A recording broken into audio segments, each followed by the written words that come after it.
एवढी मतं. ठीक आहे, लोकशाही आहे आता. पण मी हे का बोलतोय, मला बोलण्याचा अधिकार ह्याच्यासाठी आहे. मी पहिल्या दिवसापासून सांगतोय की ईव्हीएमचा विरोध करा, बॅलेटवर या. मी माझी निवडणूक हारलो म्हणून बोलत नाहीये आणि हे मी आज बोलत नाहीये. मी हे अनेक वेळा लिहून टाकलेलं, लिहून ठेवलेलं आहे. माझ्या प्रत्येक ब्लॉगमध्ये मी लिहिलेलं आहे की या देशाला, देशाची लोकशाही ही संकटात आहे. आणि आजचा संविधान दिन आहे. ज्या संविधानातनं तुमचं इलेक्शन कमिशन निर्माण झालं, ते इलेक्शन कमिशन हे सरकारच्या हातातलं बाहुलं झालंय. त्याला स्वतंत्र अस्तित्व दिलं होतं का, तर लोकशाही जगली पाहिजे म्हणून डॉक्टर बाबासाहेब आंबेडकरांनी त्याला स्वतंत्र अस्तित्व दिलं होतं. त्याच डॉक्टर बाबासाहेब आंबेडकरांच्याच विचारांचा हा पराभव आहे.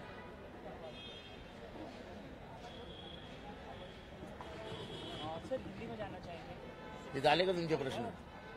हाँ सर हिंदी में जाना चाहेंगे। आज बैठक हुई, बैठक में क्या कुछ हुआ, किन चीजों पर मंथन? नहीं, लगभग सभी उम्मीदवारों ने ईवीएम के खिलाफ बहुत गुस्सा दिखाया और सबने कहा कि इसके खिलाफ एक आवाज उठनी चाहिए. हरियाणा लिया, जम्मू कश्मीर दिया, महाराष्ट्र लिया, झारखंड दिया, ताकि आपको शक ना आए. क्या बोलेंगे, अरे झारखंड में तो जीते ना तुम ईवीएम पे. मैं हमेशा कहता था कि ये छोटे चुनाव है, वो हमेशा दे देंगे आपको और बड़ा चुनाव खा के लेके जाएंगे. जब लोकसभा के पहले कर्नाटका वगैरह कुछ चुनाव हुए, वो हम जीत लिए. हम भी हवा में चले गए. नहीं नहीं नहीं, ईवीएम बराबर.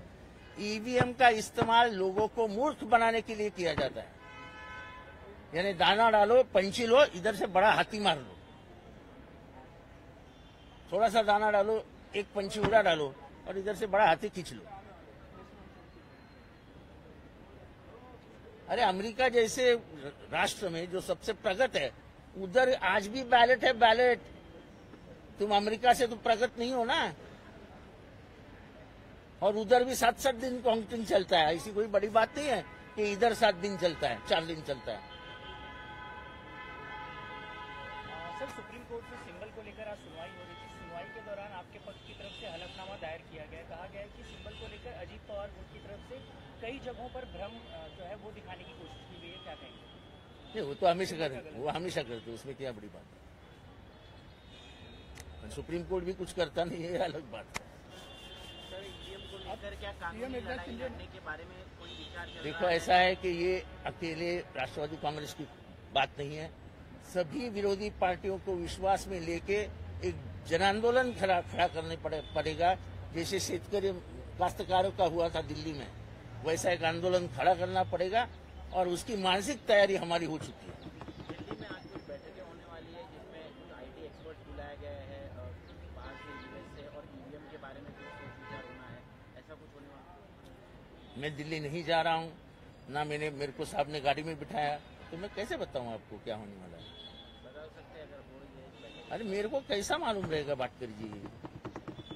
सर अमेरिकेतल्या प्रेसिडेन्शियल इलेक्शन झाल्यात, त्याची मतमोजणी जी आहे ती 2 दिवस सुरू होती त्यांच्या इथे. परंतु भारतातली, महाराष्ट्रातली विधानसभा निवडणूक झाली. त्या निवडणुकीचा निकाल जो आहे तो अवघ्या 4 ते 5 तासात या सगळ्या संदर्भात. एक मिनिट राकेश पाण्याची बॉटल चालू आहे.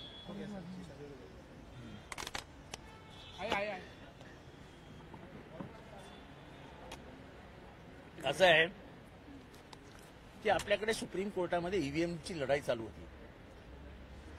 तेव्हा सुप्रीम कोर्ट असं म्हणालं की 4-4 दिवस वाया जातात. अरे वाया कसले जातात? त्या देशाची लोकशाही टिकली तर हा देश चुकेल, हा संविधान वाचेल आणि त्या सुप्रीम कोर्टचे जस्टिस बसतील. अमेरिकेमधलं एक मला निवडणूक आठवते, जवळजवळ 7 दिवस म्हणजे ह्याची मोजणी चालू होती. 2 दिवस वाया गेले तर काय मोठं झालं. निवडणुकीची प्रक्रिया चुकीची असणं, याच्यापेक्षा 2 दिवस वाया गेलेले चालतील ना आपल्याला. तर आता मुख्यमंत्री, त्यांच्या पक्षामध्ये महायुतीमध्ये मुख्यमंत्री कोण होणार, त्याच्यामध्ये सगळ्यात तेढ निर्माण झालेला आहे. आतापर्यंत आज 26 तारीख आहे. आज ऑफिशियली खरं तर कार्यकाळ संपलेला आहे मागच्या सरकार, म्हणजे मागच्या संपूर्ण विधानसभेचा. आता विधानसभा अस्तित्वात येण्याकरता मुख्यमंत्री अजून देखील ते निवडत नाहीये. हे बघा, तो त्यांच्या पक्षाचा प्रश्न आहे, त्याच्याशी आम्हाला काय करायचं. मुख्यमंत्री बसवू नाही तर न बसू, त्याच्याने आमच्या आयुष्यात काय फरक पडणार आहे का? नाही. परंतु सातत्याने त्यांच्या याच्यामध्ये चढाओढ होते की एकनाथ शिंदे मुख्यमंत्री होणार की देवेंद्र फडणवीस होणार की अजितदादा अहो होणार. अहो, तुम्हाला बायको करायची आहे, मी बघायला जाऊ का? काय संबंध माझा? तुमची बायको तुम्ही शोधा. शिंदे ने आज अपना रिजाइन दे दिया है सीएम पद से, कैसे देखते हैं? वो तो उनको देना ही था ना, कार्यकाल ही खत्म हो गया, 26 तारीख है, अब कार्यकाल खत्म हो गया. नया चेहरा कौन होगा सीएम को, जिसको लेकर विवाद? मैं जाता हूँ, देख के आता हूँ, चेहरा किसका अच्छा है वो आपको आके बता दूंगा. सर, एमपीए को एक करारी हार का सामना करना पड़ा है, क्या मंथन की जरूरत है? क्या लोगों तक आप अपनी बात नहीं पहुंचा पाए? कहीं कोई कमी नजर आ हम रही है? पहुंचा पाए, लेकिन ईवीएम ने रोक दिया. ठीक है, आज की मीटिंग में किस विषय को ज्यादा ध्यान दिया? ईवीएम. बहुत गुस्सा है उम्मीदवार, और ये गुस्सा उम्मीदवार नहीं है, महाराष्ट्र की जनता बहुत व्यथित है कि ये क्या हो गया. देखो, हम मान सकते हैं कि चलो हमें 30 सीट मिली, 20 सीट मिली, कांग्रेस को 40 सीट मिली, शिवसेना को 30 सीट मिली, शरद पवार को 10 सीट. इधर ही हमको शक आ गया कि ये तो शरद पवार के अंतिम, यानी उनकी भगवान उनकी उम्र और लंबी कर दे, लेकिन जो अंतिम दिन है, अंतिम बरस है, उसमें उनको अपमानित करके, उनको पूरा करके महाराष्ट्र के सामने पेश किया गया है. शरद पवारांना अतिशय आत्मक्लेश सहन करावा लागेल, ते ह्युमिलेट होतील आणि त्यांच्या विरोधकांना एक प्रचंड तो असा विकृत आनंद मिळेल, अशा पद्धतीने हे सगळं झालेलं आहे. शरद पवार फक्त 10 सीटच जिंकू शकतात, हे जे सत्य मान्यच होत नाही महाराष्ट्रात, आणि म्हणून महाराष्ट्रातनं आवाज निघतोय. मी तर जिंकलोय 97,000, मला काही फरक पडत नाही.